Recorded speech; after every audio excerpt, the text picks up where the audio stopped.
Welcome to 19 Ways Homeschool Mamas Become Overwhelmed and how to tackle that overwhelm.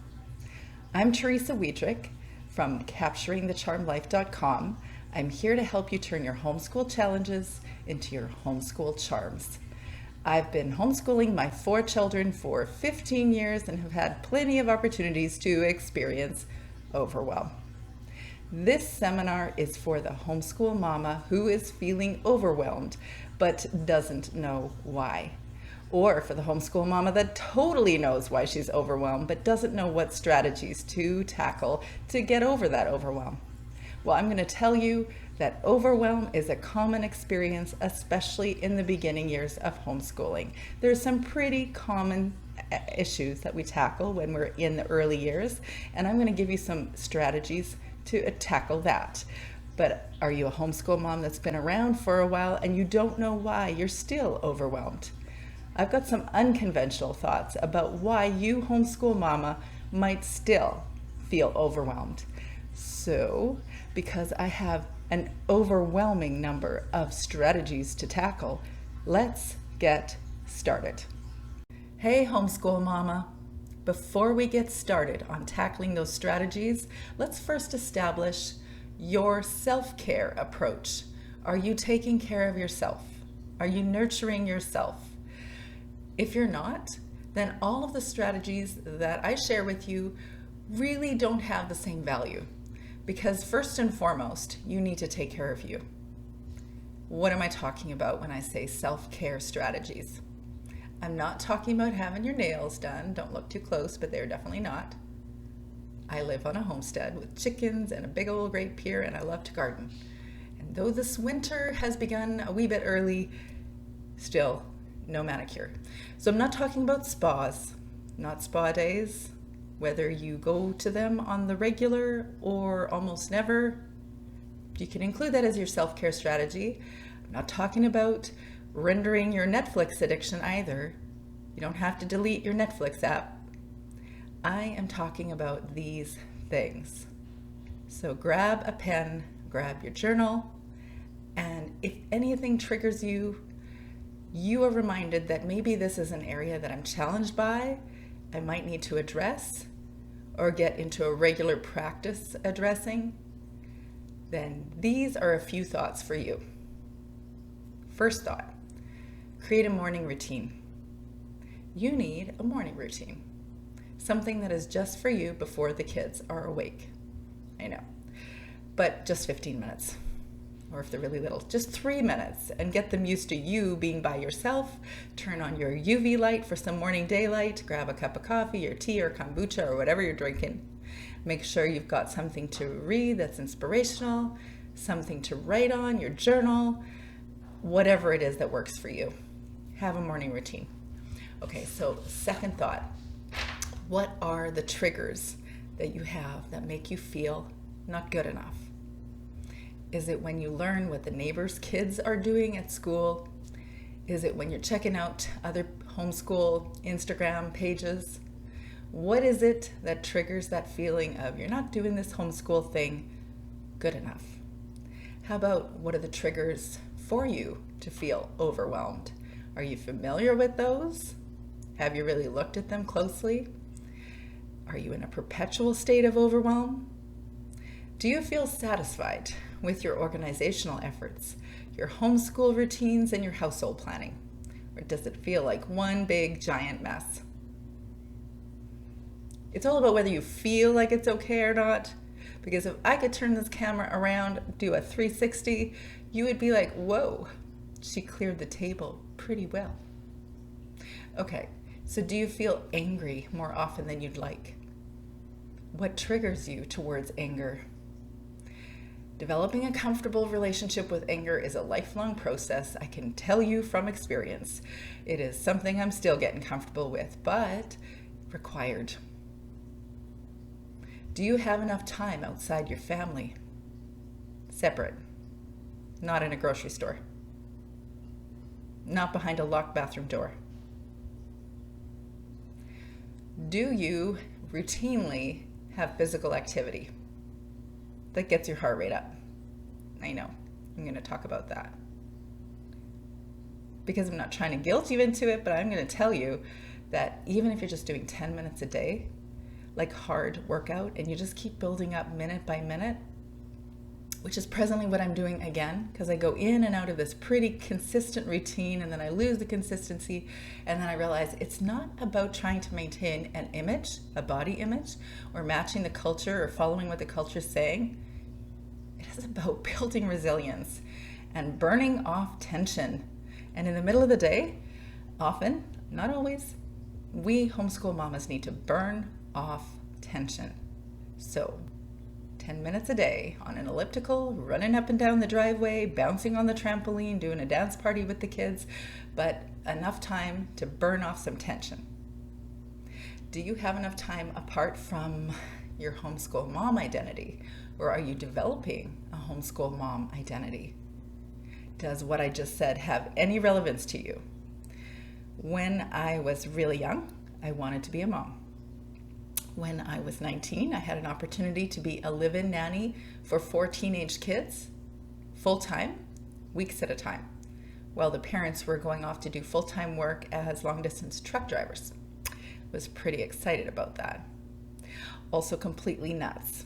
And I am very thankful that that job didn't happen and somebody's job fell through, so it didn't work out for me, because that was a lot. Even at age 19, I wanted to be a full-time mom. And I love it, and I very much appreciate being able to have had this experience, and will, obviously I still am a mom, but I'm not just a mom. I'm someone outside of being a homeschool mom. So who am I? Who are you? Do you know who you are outside of the homeschool mom identity? Are you maintaining a healthy, nutritious diet that feeds your brain? Do you get enough restorative sleep? It's easy to go to bed super late so that you can wake up super late, but you go to bed later because you actually finally have time alone, even though you're eating into a potentially happier mood the next day, because it does help to set our mood. It regulates all sorts of different things. There's nothing bigger than sleep.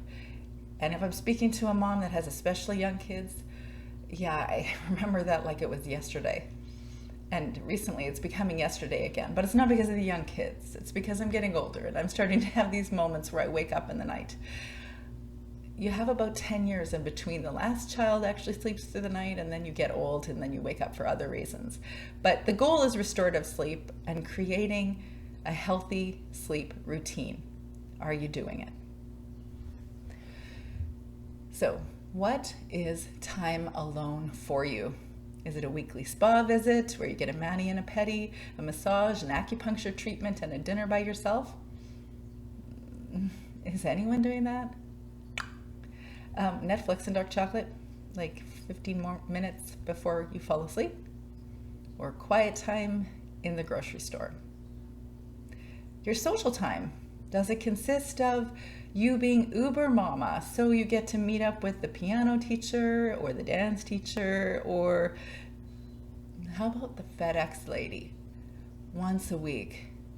She's your social time, bringing you homeschool books. Or do you have a girls' night out every week? Cool. Do you grapple with boredom? Have you done Susan Wise Bauer's first language lessons so many times that you can spout off the preposition poem right now? Or you fill in the blank to the curriculum that you've used and used and used, and you are so bored. Or by the time January and February roll around and that slump month occurs, you're done. Do you ever feel like maybe you're not taking care of you? Are there areas here that have triggered you, made you think maybe there's something that you actually could change up, do a little bit differently, tweak a bit? We're going to look holistically at all your needs: social, emotional, mental, physical. The spa, dark chocolate, and Netflix isn't enough.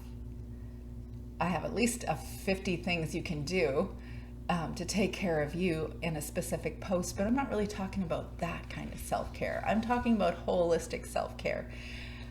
All different aspects of you. How are you taking care of you? Because first and foremost, when you take care of you, then you can tackle overwhelm. The number one strategy that I can suggest to you that perhaps you have a challenge with is boundaries. What do I mean by that? If I have just triggered a thought in you, you know that you don't have firm boundaries with, you fill in the blank, that I'm going to guess you're right. So who is the person that you feel challenged by with your boundaries being broken? We can assume that it is your children because this is a homeschool seminar, but I would give you that not necessarily, although probably if you're having boundary issues with someone else, you're also having boundary issues with your kids. Whatever scenario you have, whatever relationship you have where you feel like your boundaries are being broken or being trod upon, probably that's going to affect your homeschool experience. Because we go into our homeschool world and we bring all the energy and we bring all the relational challenges that we have into our homeschool day. It's just what it is.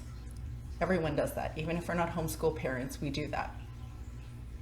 So what is the boundary challenge that you have that you know is making you feel a little bit preoccupied, and when someone else asks you something, you just feel like, okay, too much, I can't do all of this. Or you don't have enough quiet space or alone time, and you haven't built a boundary into your world to get yourself some quiet. Or you haven't built in boundaries, relational boundaries that say, this is how I want to engage. So a child gets really frustrated with you because they don't want to do something, and your reaction is to feel flustered or frustrated, or you fill in the blank. How are you going to determine those relational challenges before they happen? Because they will happen, and we know they'll happen. This is not Groundhog Day. Even though the last 9 months sometimes felt like it was Groundhog Day, I mean, this is not Groundhog Day in our relationships. We know that we're going to have these challenges. We continue to have these challenges. So what are we going to do so that we can both do two things? Advocate for that child, or be kind to the other person, and also be kind to us and advocate for us. So that's our first thought. What boundaries do you need to build? Recognize overwhelm. This is your 8th tip, and I think the biggest tip. Overwhelm is one of those experiences that usually comes in many forms. There's a lot of factors that hit us that cause us to feel overwhelmed. And oftentimes when we're overwhelmed, we just don't want to feel overwhelmed. So we just try to force past and keep doing the thing, whatever the thing is anyways, because we got to do the thing. So just keep doing the thing no matter how you feel. Or you just push past certain people that you know are the triggers for you feeling overwhelmed. And you're not really thinking about what's the thing causing me to feel overwhelmed anyways. So here's how I can help you help yourself to figure out how or why you're overwhelmed. Sit with your journal in the mornings, in the evenings. Maybe you can schedule it once during the day at lunchtime, leave it on the island or in the kitchen with lunch. Just quickly jot it down and write what it is that is making you feel what you're feeling.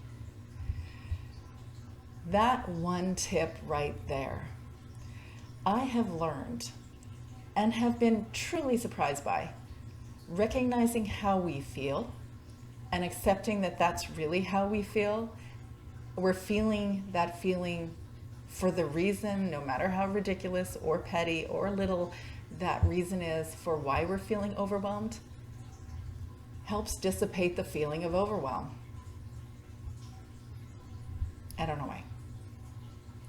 It's a self-care technique that I talk a lot about in my book because I have learned a lot about it in my actual life. Feelings are like clouds in the sky. Some days there's those beautiful, what are they, cumulus? I should know this because I'm a homeschool mom. But there's those cirrus clouds, and then there's the stratus clouds, and there's all these different clouds. But no matter what the cloud is on that day, they always pass. Clouds always pass, and so do our feelings. If we wait long enough, they will pass. And they don't need to overwhelm us. But we do need to understand what the underlying challenge is. What's the reason that we're feeling overwhelmed? So journal. Once, twice, or 3 times a day. Journal why you're feeling overwhelmed. Third tip, you need time alone. You need time alone whether you're introverted or extroverted. In 15 years of homeschooling and 19 years of being a parent, I think I was an extrovert in the beginning. Myers-Briggs still thinks I'm an extrovert, barely. But I think with that many years, that many kids, and that saturated of a homeschooled experience, I actually think I'm less extroverted. But in the beginning, when I was a new mom and a new homeschool mom, each of those phases, I needed a little bit of alone time because it was really hard to see the difference between me and that child. My needs and that child's needs. But not just my needs. I actually become an identity that is just mom if I'm attending to the mom needs all the time or the kids' needs all the time, or I feel like I identify only as a homeschool mom and that's all I am with my kids all the time, but I'm somebody outside of homeschool mom. Now, by the way, that's coming from somebody that always thought she would be a mom. In my high school yearbook, I wrote I would have 10 kids. I would marry Patrick Swayze, and I'd be a missionary to Africa. He's cute, but he can't dance like Patrick Swayze. You need time alone to be you. And on that note, number 4, you need to have something that is all you, your own thing, your all about you thing. Whether it's just 15 minutes in a week, or it's a few minutes picking up a Starbucks latte in the drive-thru and sitting outside Starbucks with your Spotify playlist going, because now we might be challenged in some places to actually be inside of a Starbucks. Whatever you do, you gotta be by yourself. Spend enough time by yourself and develop an interest that is just you. Do you like crocheting? Yeah, me neither. But if you like crocheting or embroidery, like some people I know, and I think they're pretty amazing and their work is beautiful, or if you love doing watercolors, or you love journaling, or you like writing, or you like riding bikes, or you like practicing for a marathon, whatever, have an all about you thing. No matter how old your kids are, no matter how much time you have, just 15 minutes a week, shoot for just 15 minutes, just about you. 5th tip, you need to value quiet. I don't mean that every moment of your homeschool day, everybody is going to be quiet. If you have those kids that are quiet and sit and read, or they play their Legos without making noises and they don't fight, then can we trade kids? Okay, so seriously, there aren't kids out there that don't make noise. I got a kiddo right now that has learned to whistle, and it is driving his sisters crazy. So I give him time to whistle. Sometimes he gets to whistle inside. Sometimes he gets told to whistle loud like that outside. And sometimes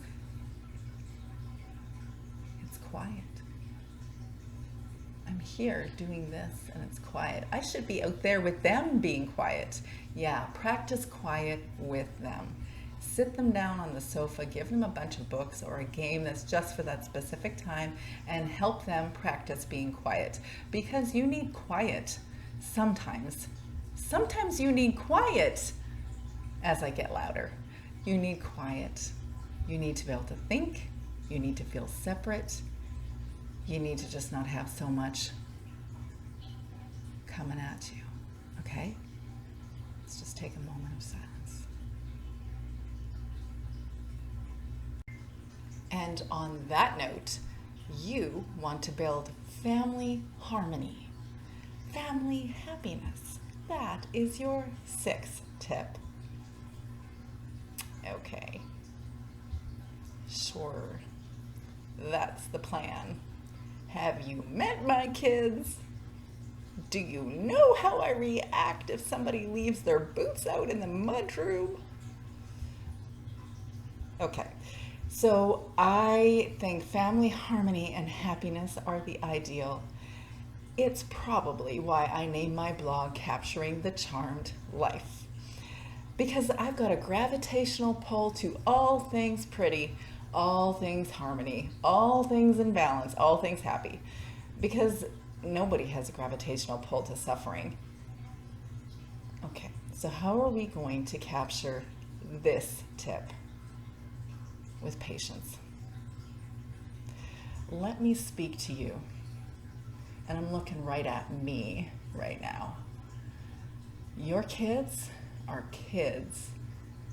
They are far from model perfect Cosby Show kids that do everything that they're told on cue.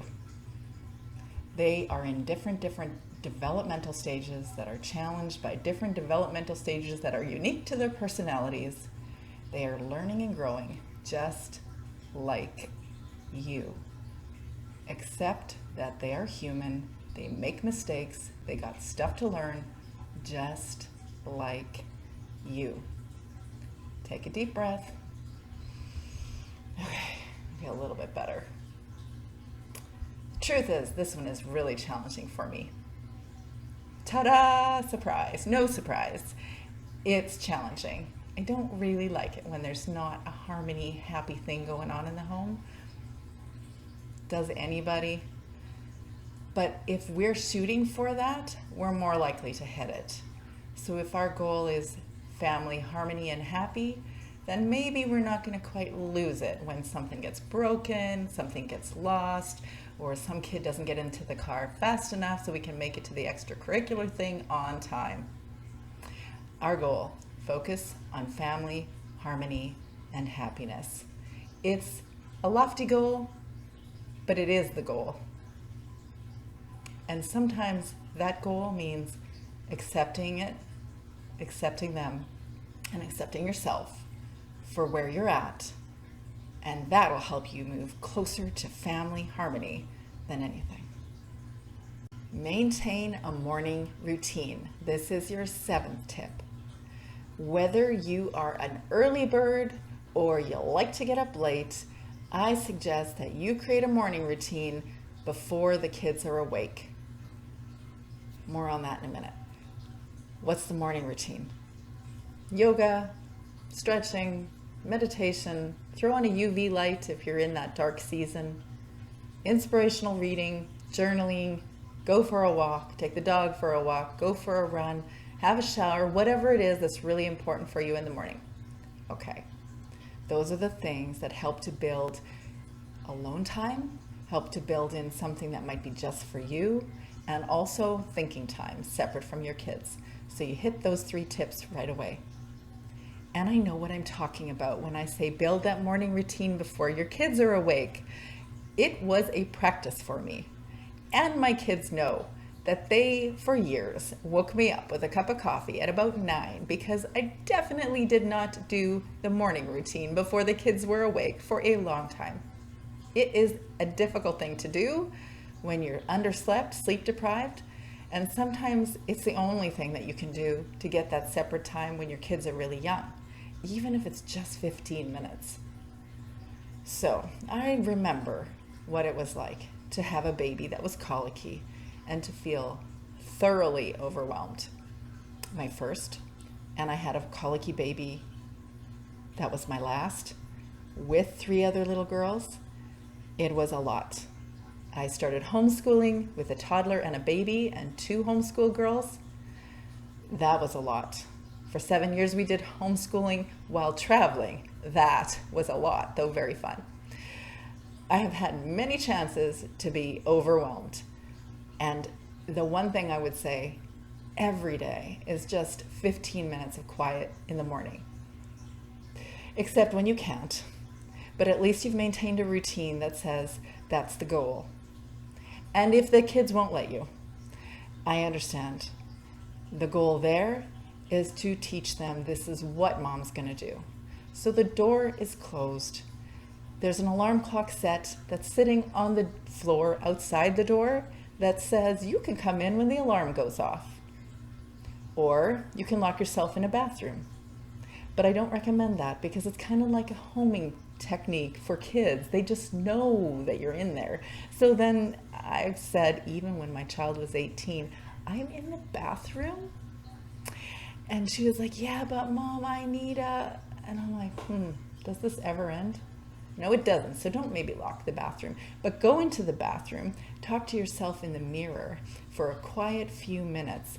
And the kids will both A, think something's not right with mom and definitely leave, but you will have your own self-therapy while you get your alone time in the bathroom. Your goal, a morning routine, just 15 minutes. Practice it, get your kids to practice it. Recognize overwhelm. This is your 8th tip, and I think the biggest tip. Overwhelm is one of those experiences that usually comes in many forms. There's a lot of factors that hit us that cause us to feel overwhelmed.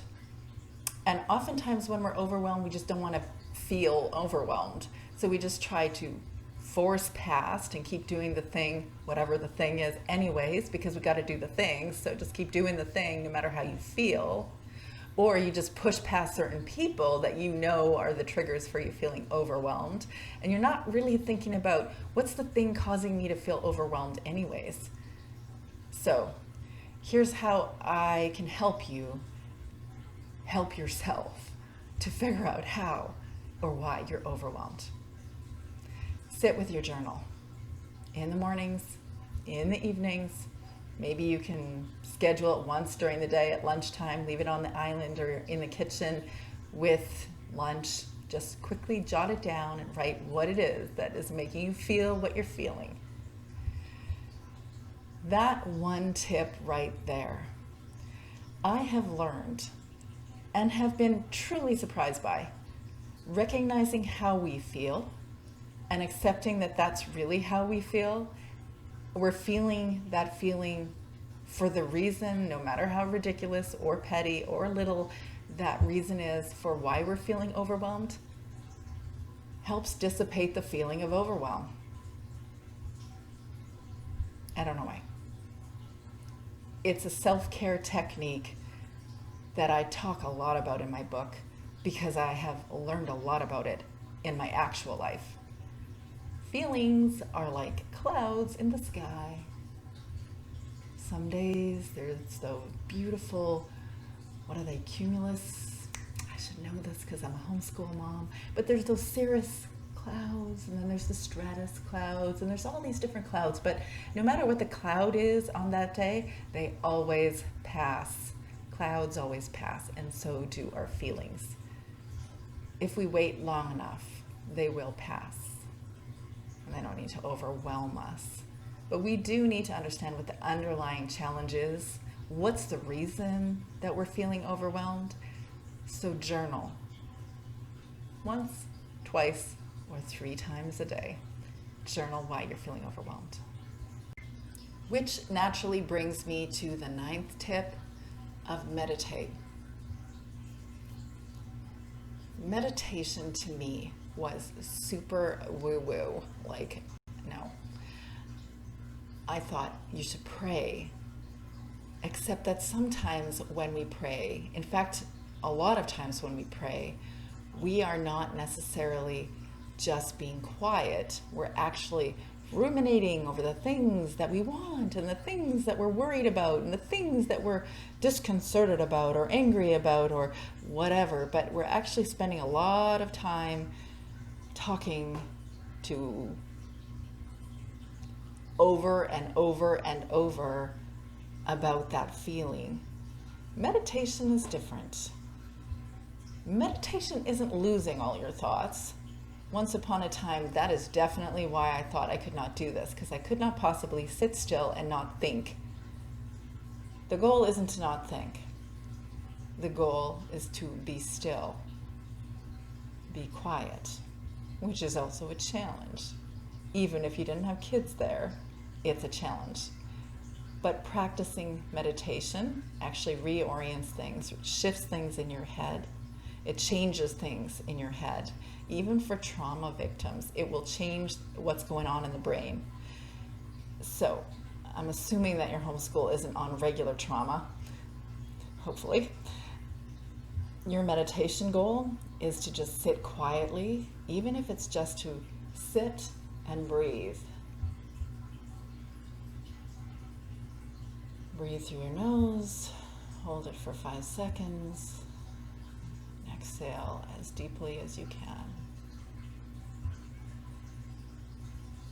Do that 3 times, and you will notice that your body actually slows down, because it is like turning on the oven. When you turn on the oven, the base temperature will go up, unless it's not working. It will go up. And the same thing happens when you are breathing deeply and slowly, whether you're thinking or not. Your body systems will slow down. It's a physiological phenomenon, and that's the reason why meditation is a valuable thing. But I would go farther and say if you've been meditating long enough, you experience a base slowing down of your thoughts and your emotions and your intensities and your triggers over a longer period of time. And all just because you were listening to a meditation, or you were listening to your breath for 5, 10, 15, 20, whatever minutes a day. It's a practice, just like getting on a treadmill and getting up to 8 minutes and now 10 minutes and now 15 minutes. It's a practice. So if you want to do anything for your brain to get a little bit of quiet and reordering, meditate. Mama, this is your 10th tip, and this is the tip that you knew I was going to tell you. You got to do fewer things. We homeschool mamas like to do all the things. We want to know that we're measuring up, that we're as good as the school, as good as the kid next door, as good as, or we have this notion of what an education looks like, which is usually something about from our playbook, our past history, and we're trying to do it all, plus all the mom stuff. And we can if we had enough time. So might I recommend time blocking?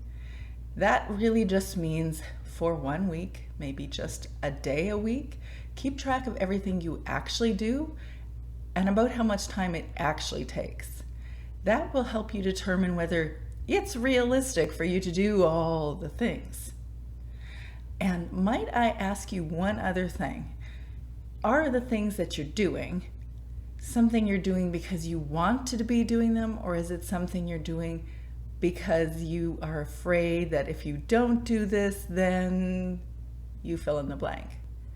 Because if they're things that you don't really want to do, don't do them. Do fewer things. This 11th tip is for the new homeschool mama. Plan all your plans.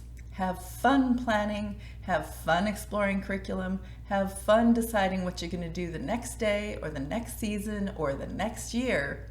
Put a lot of effort into all of that, but don't actually expect it will all be implemented. Yeah, it's a lot of work to plan all of that and decide nobody wants to do it, not even you. So plan your plans, but be reasonable in putting it into practice. Even school teachers in regular brick and mortar schools don't finish all of their plans by the end of the year. And tip number 12, under by curriculum. Too much curriculum does nothing for a homeschool mama, but it does do something to her homeschool pocketbook. I'm still using curriculum that I bought back in the first, second, third years of homeschooling. I have 3 bookshelves that I can see and 2 bookshelves in behind doors filled with books. Still using them. It was a lot of money. We do not need to create school libraries in our home. We will do it, but we don't have to spend all the money doing it. We could go to the library and borrow books, or we could share books with other people. We could do online swaps. There's all sorts of things that we can do to access things without spending a lot of money. Find a few curriculum suppliers that you love, put a bunch of stuff into those shopping carts, and then only buy what you need when you need it and when you're actually going to use it. Then wait. You might discover that even in 6 months, that child is no longer interested in that thing, and it would have been a waste of $80 or $10. So underbuy what you buy. Tip number 13. Sometimes we get so caught up with what's going on with our child and why they're frustrated or why they're sad or why they're disappointed or why they don't want something or why they want something different. We get so caught up in that and we forget that's not actually our challenge. That's our child's challenge.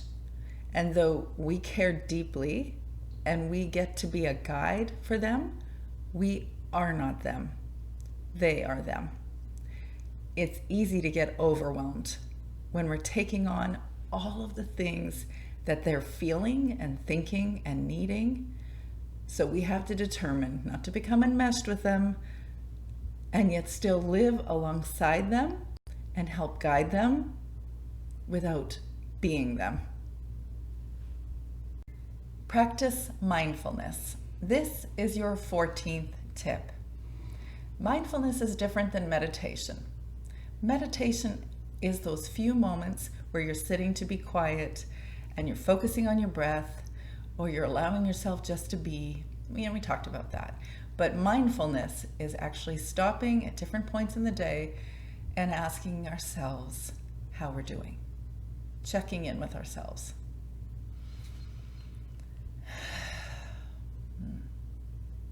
And why are you feeling what you're feeling? Accept that you're feeling that feeling. You're okay. Okay. If you can practice doing mindfulness moments, maybe if you have a phone or you have an alarm clock. Do people still have alarm clocks? Put an alarm on every couple hours in the middle of your homeschool day. This is a useful tip that wasn't mine. I appreciated it. It came from a homeschool coach across Canada. When that alarm goes off, you're going to check in with yourself and ask yourself, how am I feeling? Why am I feeling what I'm feeling? I accept that this is what I'm feeling, and I'm going to be okay. Tip number 15, create a routine, not a schedule. In the beginning of the pandemic isolation, people often asked, where is the schedule, the homeschool mom schedule that they put into their homes so that everything runs smoothly and they get all the stuff done? It doesn't exist. In fact, when we do make it happen in the beginning years or months or days, it's an unhappy series of days and weeks and months. It is a hard few days and weeks and months. I've done it. Most moms have done it at some point. So maybe I should just say, hey, it's a rite of passage. You go, girl. You do that thing. And then you'll probably come around at the end of it and go, okay, too much. It is too much. It's overwhelming. So instead of being overwhelmed, we're going to curtail that overwhelm and say, create a routine, not a schedule. Include the activities that you would typically want to include in a day that are meaningful or valuable to you, that you want to enable for your child. Whether you choose an unschooling philosophy of education or you create a classically homeschooled education for your child, it doesn't matter the philosophy, but the goal is similar. Include the things you want to do. It could include exercise. It could include outdoor time. It could include a poetry tea time once a week, or some fun activities like that documentary afternoon I spoke about. Whatever they are, they're things you want to do. They're things that your child wants to do. They're things that you think are important for your children. And they are things that you determine, not a school and not somebody else. These are the things that you think should be included in a regular routine, but not a schedule. And you're going to create that routine knowing that some days it'll work and some days it won't. Most days it will. So then you're going to be able to accomplish most of those things most of the time. Tip number 16, alter your expectations.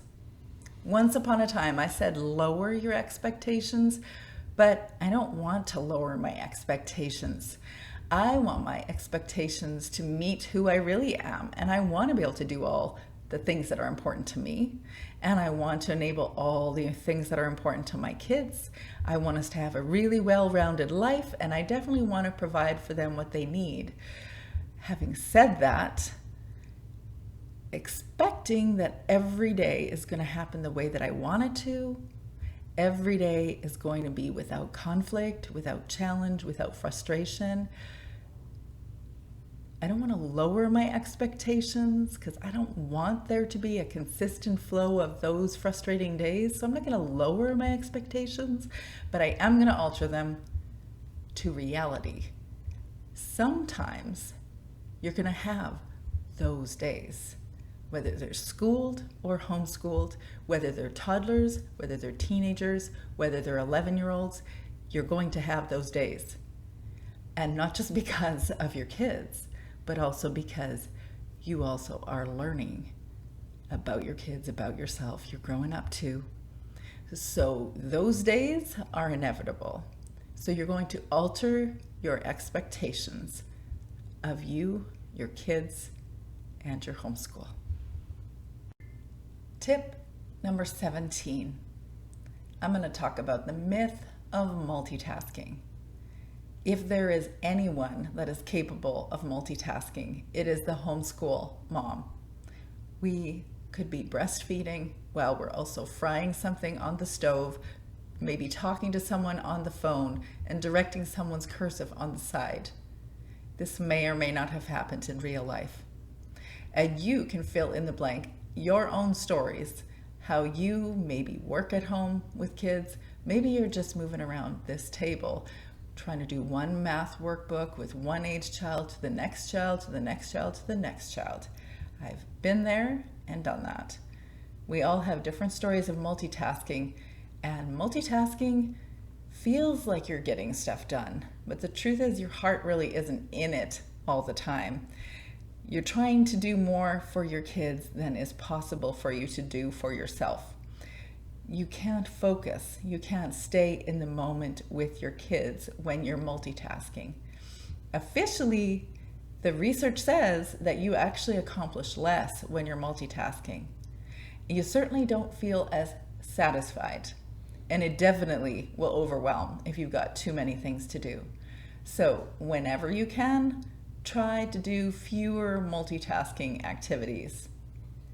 When it comes to the math workbooks, I've learned you don't always have to check the math workbooks every day.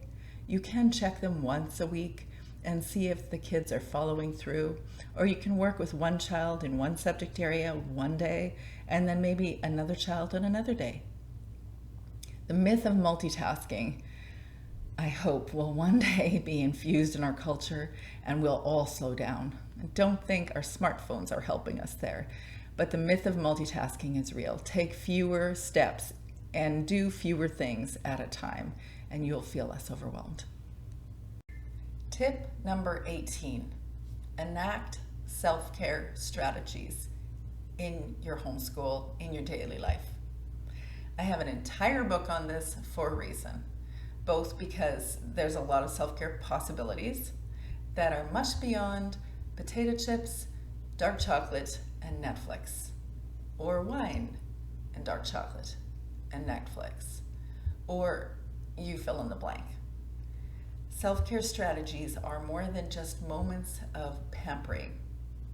In fact, I think the most important self-care strategies are actually in the mind, how we approach things, how we think about things, whether we choose to have a certain perspective or if we can reframe that perspective and then live a lot freer life. But I share about that in another place. Nonetheless, we all have different self-care needs. We all have different things that we need to focus on, but you can't do homeschooling for very long and do it without taking care of you. I've been there, I've done that. I've been overwhelmed. I lost my sense of focus and joy. I wanted to send the kids on the yellow school bus, and like I said, it's a rite of passage. Probably every homeschool mama wants to threaten that at least once. They will say it at least once, even if they don't know when the bus route is, even in a pandemic. And yet, that's not our goal. So if we really want to do this homeschool thing, which I think if you took this seminar and you've got to this point, you probably do, then let me encourage you. You got to take care of you. Figure out what your needs are, whether it's exercise once a day or that morning routine I told you about. So many possible directions we could talk about here. But you need to take care of you if you want to take care of your kids. Last tip, 19th tip. I don't want this to end, do you? I actually have more tips than this. Okay, last tip, 19th tip. People perish without purpose. And that's us too. You need to know why you're doing this homeschool thing. Even if that means you're going to change it from year to year, or gradually you transition into thinking different things about why you're doing what you're doing, you have to know why you're doing what you're doing. You don't have to have the homeschool veteran mamas telling you, yeah, that's the right reason to do what you're doing. You can do what you're doing because you think it's the reason that you should be doing it. But you do have to know with certainty, without this constant flailing doubt that I don't know if I am doing this for the right reasons or if this is the right thing. That is not useful for you.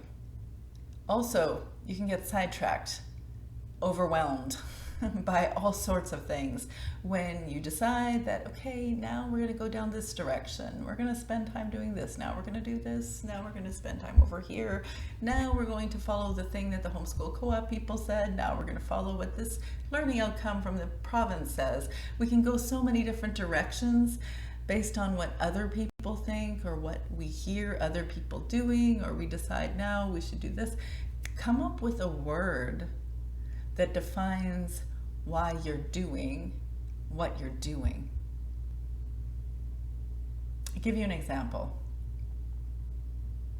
Every year I have a different word for how I relate to myself, how I relate to my partner, and how I relate to my kids. Because it's a reminder to me. It's a vision word. With you, I have a word. My word with you is encourage. And I'll put in brackets empower. Because I genuinely believe that if you want to do this homeschool thing, you can do it. Anyone can do it if they want to do it. And they also want to be with their kids. Kind of important. You can do it. So if I believe that my main focus in engaging you is to encourage and empower you, then most of the time I'm going to be focused in that direction, and I'm not going to feel overwhelmed or occupied by all the other things that are around me. So I'm going to say to you, Mama, find your word so that you have a strong sense of purpose. I'm going to leave the seminar with hopefully encouraging words that I believe you can do this homeschool thing. There's a whole bunch of stuff that we need to shed. Sometimes we do things because other people expect them from us. Sometimes we do things because we think we're supposed to do those things, and I don't know where those ideas came from, but they came from somewhere. We bought into them. And there's a whole bunch of stuff that needs to disappear in our world, in our homeschools. We can choose to make that disappear, and we can choose to grasp onto the things that have meaning and value and create all the fullness and richness and goodness of why we went into this thing in the first place. So I hope we meet again.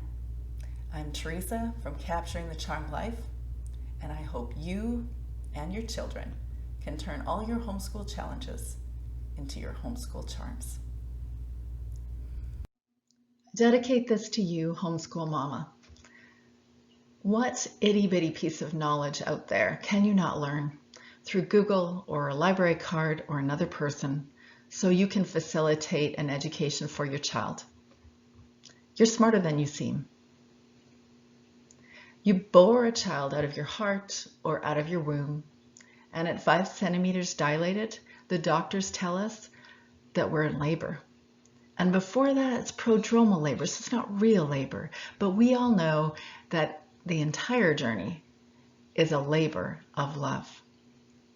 You are stronger than you seem. You chose to homeschool for whatever reason.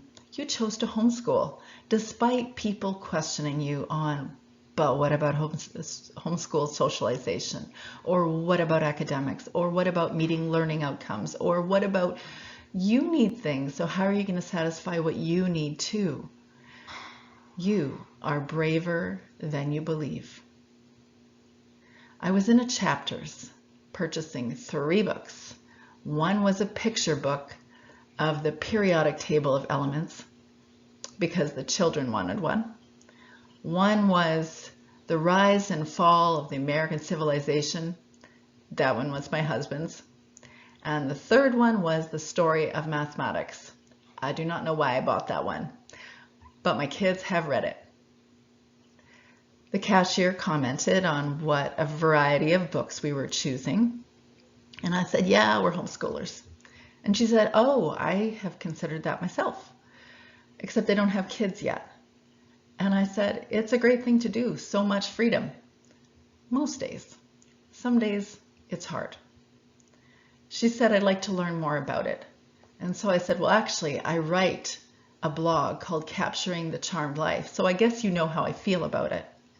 I'm capturing the charmed life. But you also know, if you've been doing this for more than a few days, that every day is not a charmed day. In fact, some days, many days, some weeks, some months, it's not charmed. It doesn't feel charmed. But I'm one of those people that's gonna chase this thing down, chase this pipe dream down, no matter what.